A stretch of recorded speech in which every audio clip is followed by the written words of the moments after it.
Few things can make or break your strength and conditioning like understanding how to manage muscular fatigue. Because if you use it one way, it can be awesome and great. Use it the other way, all ends in tears. Because muscular fatigue is kind of like a lot of settings on, well, on a camera, like shutter speed.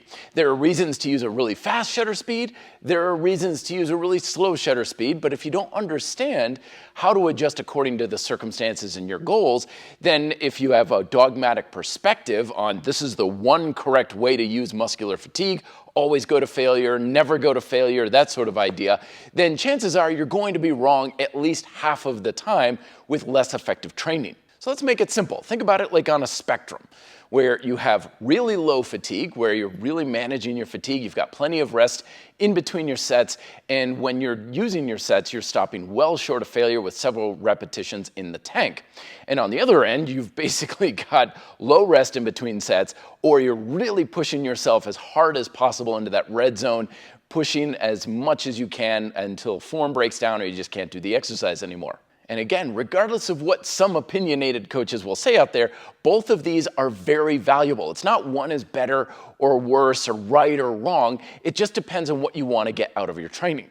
So a good reason to have low fatigue management is any time where you really want to improve the proficiency of how well you do an exercise. So if you're working on technique, for example, if you're working on calisthenics skills, if you're trying to improve your ability to do a sports move like a good golf swing or something. And strength also goes along with this because strength is a skill. So in that case, you want to do the set to a decent amount of work, but stop well short of failure and give yourself as much rest as needed so you feel like you can put a good amount of effort and perform the exercise well from one set to the next. And then over here with the high fatigue type of training, this is where we have short rest periods and you're really pushing your sets to a high degree of fatigue, maybe even muscular failure. And this is really good whenever we're trying to work on endurance and stamina, short rest periods. If you wanted to work on conditioning like you're a martial artist and you still need to perform under a fatigue state where your heart rate's really up and your muscles are really burning, you're not going to have as good a technique as you would under a low fatigue state, but you're not working on that. You're not trying to get better at it. You're trying to just get better at it under fatigue. This is also conducive, now the evidence is suggesting, for stimulating hypertrophy. That if we wanted to kind of tell our muscles to get bigger, we want to induce some degree of high fatigue in the muscle cells themselves, and that's going to happen with not so much shorter rest periods, but pushing the sets much higher into that red zone, even all the way up to failure. So it depends on what you want, and of course, you don't have to pick and choose because you can have both. Like in grind style calisthenics, we have both in the same workout, but it all comes down to the programming.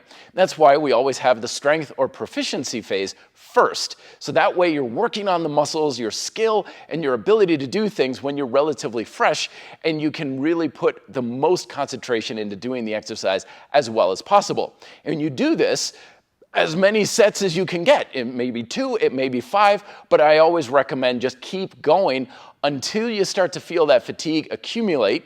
And when your ability to do the technique starts to erode and break down a little bit, then you go into your hypertrophy or your finisher phase.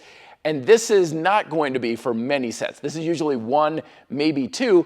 It's a lighter exercise, usually much higher repetition, particularly if you're working on strength here, 3 to 5 reps. Then over here, it's going to be 10 or more, maybe 15, even 20. And your goal is to just burn out the muscle. So you're using a lighter exercise, an easier exercise, something you can really push to a high degree of fatigue, 1 or 2 sets, and you're done. If you want some sample workouts on how to do this, check out these 2 that I made here that include both the strength and hypertrophy phases for full body workouts. And of course, the grind style calisthenics workout program. Links to all that stuff is down below in the description. Thank you so much for watching. Be fit and live free.